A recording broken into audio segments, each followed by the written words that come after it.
Hello বন্ধুরা, তোমরা সবাই কেমন আছো? মৌমিতা ইয়ার্নি কিচেনে তোমাদের অনেক স্বাগত। আজকে আমি আবার একটা নতুন রেসিপি নিয়ে চলে এসেছি তোমাদের কাছে। আজকে আমি বানাবো গেরি কষা রেসিপি। তো গেরিটা আমি কিভাবে কতগুলো নিয়েছি আর কিভাবে ছাড়াচ্ছি তোমরা আগে দেখে নাও।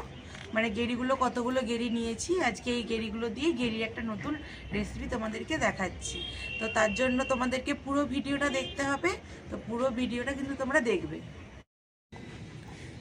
এই দেখো এখানে কিন্তু রয়েছে দেখো গেঁড়ি, আর আমি কিন্তু এই গেঁড়িগুলো এখন ছাড়িয়ে নেব।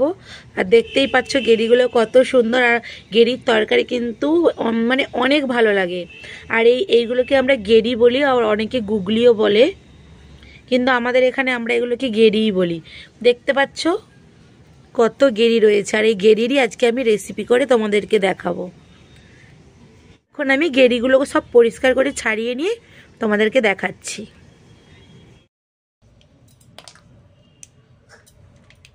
এই দেখো এখানে কিন্তু গেঁড়িগুলো এখন ছাড়ানো চলছে, গেঁড়িগুলো এখন ছাড়ানো হচ্ছে।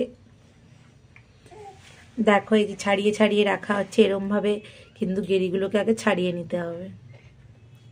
দেখতে পাচ্ছ গেঁড়িগুলো কেমন ছাড়ানো হচ্ছে। তো এরমভাবেই কিন্তু আমি সব গেঁড়িগুলো ছাড়িয়ে নেব, তারপরে তোমাদেরকে আবার দেখাচ্ছি। এই দেখো এখানে কিন্তু আমি গেঁড়িগুলো এই যে সব ছাড়িয়ে নিয়েছি। অতগুলো গেঁড়ি ছাড়াতে কিন্তু এই যে এইগুলো হয়েছে, দেখতে পাচ্ছ গেঁড়িগুলো। এখন আমি এগুলো এই চাকটিগুলো ভালো করে পরিষ্কার করে বেছে নেব। শুধু ছাড়ানো হয়েছে, এই চাকটিগুলো বেছে ধুয়ে পরিষ্কার করে তোমাদের কাছে আবার নিয়ে আসছি আমি। তো গেঁড়িগুলো ছাড়ানো হচ্ছে, আর তার মধ্যে আমি এই যে কি কি আজকে মশলা নিয়েছি তোমাদেরকে দেখিয়ে দিই। এখানে নিয়েছি কিন্তু আমি যে পেঁয়াজ এখনো কাটিনি, কেটে নেব। আদা রসুন বাটবো। আর এই যে 4টে কাঁচা লঙ্কা, একটা টমেটো নিয়েছি।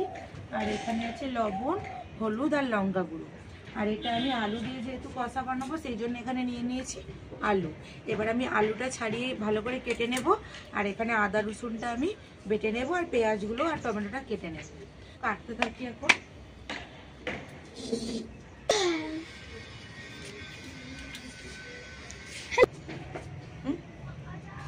এখানে কিন্তু গেঁড়িগুলো ছাড়ানো হচ্ছে, আর এই যে আমার আলুগুলো কিন্তু ভালো করে যে কেটে নিয়েছি। এখন এবারে আদা আর রসুনটা আমি বেটে নেব। তার জন্য এই যে সিল নিয়ে ভালো করে পরিষ্কার করে ধুয়ে নিয়েছি সিল। আর এখন এই যে আদা রসুনটা দিয়ে দিলাম। এবার এটাকে আমি বেটে নেব।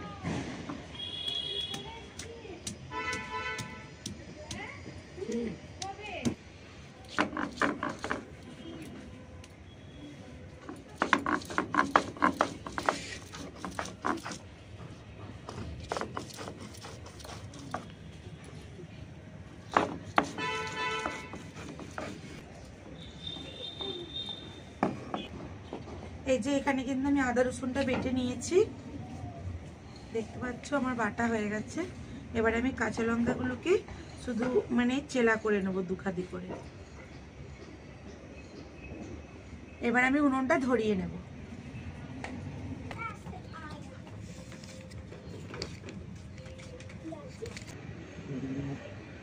এখানে কিন্তু আমার কড়াটা গরম হয়ে গেছে। এবার আমি এখানে দিয়ে দেবো তেল, দিয়ে আলুটাকে আমি একটু ভালো করে ভেজে নেব। তেল দিয়ে দিই।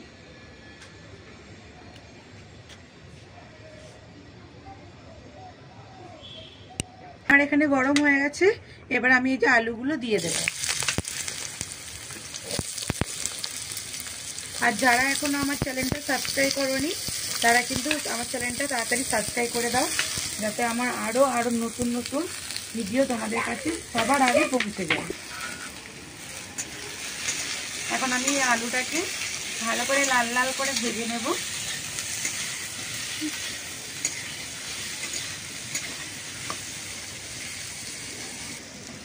এইবারে আমি আলুর মধ্যে দিয়ে দেব অল্প করে লবণ, আর দেবো এই যে হলুদের গুঁড়ো, দিয়ে ভালো করে এটা মিশিয়ে নেব আলুর মধ্যে।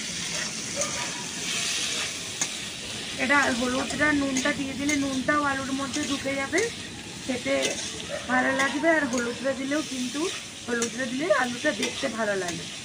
সাদা সাদা যেন একটা কেমন কেমন দেখতে লাগে, হলুদটা দিলে আলু ভাজাটাতে একটা খুব সুন্দর দেখতে লাগে। সেই জন্য নুন এখানে কিন্তু আমার এই যে আলুগুলো দেখতে পাচ্ছ লাল লাল করে ভাজা হয়ে গেছে। এখন এটা কিন্তু আমি তুলে নেব।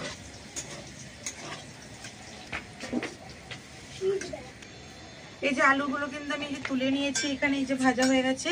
এখন আমি কড়ার মধ্যে এই গেরিটা দিয়ে দেব। আর গেরিটা আমার পুরো পরিষ্কার করে ধুয়ে নিয়ে চলে এসেছি, দেখতেই পাচ্ছ পুরো পরিষ্কার একবারে। এখন এই গেরিগুলো কিন্তু আমি তেল দিয়ে একটু ভেজে নেব। এই যে এখন গেরিগুলো আমি দিয়ে দিই।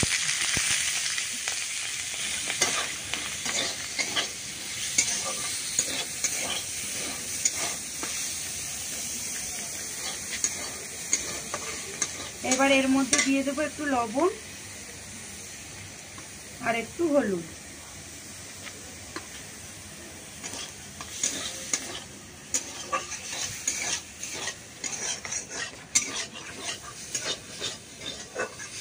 জলে থাকে সেই জন্য গেরিটা ভাজলে একটু জল দেবে। কত কিন্তু অনেক গেরি ছাড়ানো হয়েছে, সেই ছাড়ানোর পরে এই যে এতগুলো তবে হয়েছে। গেরিগুলো কিন্তু ছাড়ানোর সময় মানে অনেক টাইম লাগে গেরি ছাড়াতে, অনেক ধৈর্য ধরে গেরিগুলো ছাড়াতে হয়, তবে কিন্তু এতগুলো হয়েছে গেরিগুলো অত গেরি ছাড়ানোর পরে। আর আমাদের অর্ণবের কিন্তু খুব পছন্দ, মানে গেরি খেতে ভীষণ ভালো লাগে। আর ও তো ভীষণ ব্যস্ত হয়ে পড়েছে কখন গেরি রান্না হবে, সেই জন্য ব্যস্ত হয়ে যাচ্ছে।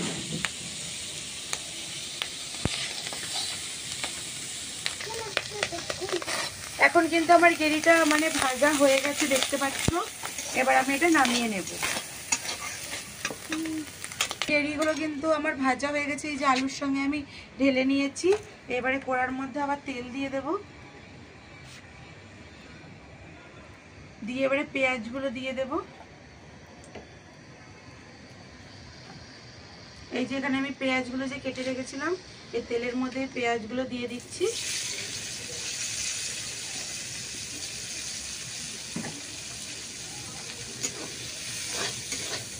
পেঁয়াজটা ভালো করে লাল লাল করে আমি ভেজে নেব। এখন কিন্তু এই যে আমার পেঁয়াজটা ভাজা হয়ে গেছে দেখতে পাচ্ছ। এবার আমি এখন এই যে আদা রসুন যে এটা বেটে রেখেছিলাম এই আদা রসুনটা দিয়ে দেব,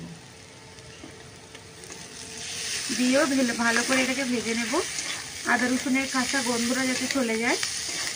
আর আমি যেরকমভাবে রান্না করছি এরকমভাবে কিন্তু রান্না করে খেয়ে দেখবে, খুব সুন্দর লাগে কিন্তু গেরিটা খেতে। আলু গেরি কষা এত ভালো লাগে খেতে।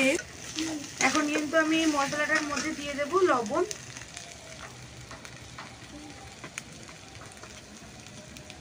দিয়ে দেব হলুদ গুঁড়ো, আর দিয়ে দেব লঙ্কা। আর এটা কিন্তু একটু ঝাল ঝালি খেতে ভালো লাগে বেশি। দিয়ে দেব এই যে টমেটো কুচি আর কাঁচা লঙ্কা, দিয়ে ভালো করে একসঙ্গে ভেজে নেব।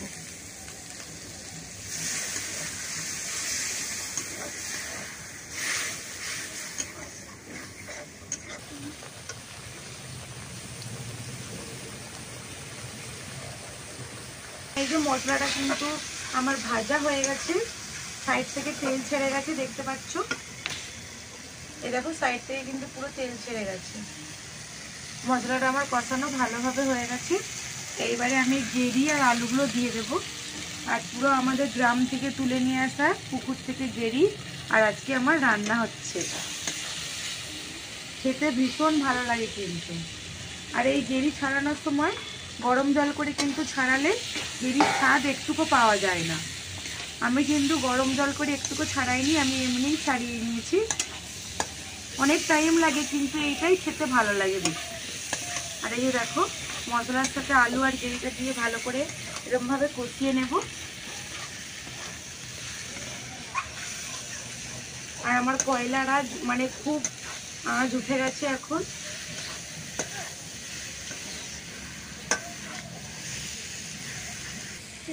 এই দেখো কিন্তু কত সুন্দর দেখতে লাগছে গেরিটা, কত সুন্দর কিন্তু লাগছে। যারা খায় না তারাও কিন্তু এরকম ভাবে রান্না করে দিলে ঠিক খেয়ে নেবে। এখন কিন্তু আমি গেরি আর আলু ভালো করে মশলার সাথে কষিয়ে নিয়েছি। এইবার কিন্তু আমি দিয়ে দেবো জল। দেখতে পাচ্ছ আমার কিন্তু কত সুন্দরভাবে কষানো হয়ে গেছে। এবার আমি এখানে দিয়ে দেবো জল।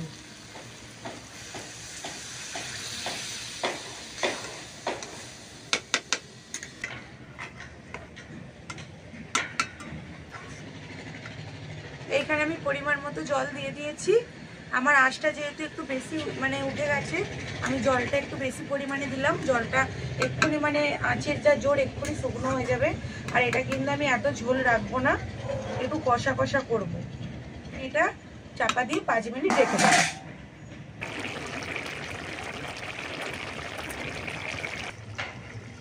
এখানে কিন্তু এই যে আমার গেড়ি আলু কষাটা হয়ে গেছে, দেখতে পাচ্ছ কত সুন্দর কিন্তু দেখতে হয়েছে, আর খেতেও হেভি সুন্দর লাগবে। এখন এটা আমি ঢেলে নেব।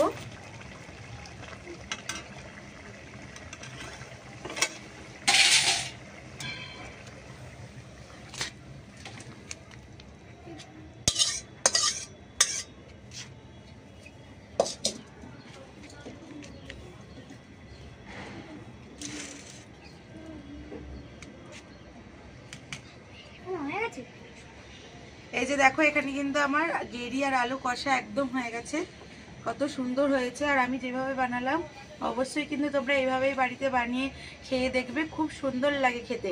এটা কিন্তু গরম ভাতের সাথে খেলে আর কিচ্ছু লাগবে না। আর আমার এই ভিডিওটা যদি ভালো অবশ্যই সাবস্ক্রাইব করে দেবে, যাতে আমার চ্যানেলে আরও নতুন নতুন ভিডিও তোমাদের কাছে সবার আগে পৌঁছে যায়। আমি এখানেই শেষ করছি ভিডিওটা দেখার জন্য। মৌমিতা ইয়ামি কিচেনে তোমাদের অনেক ধন্যবাদ। আবার দেখা হচ্ছে একটা নতুন কোনো রেসিপি।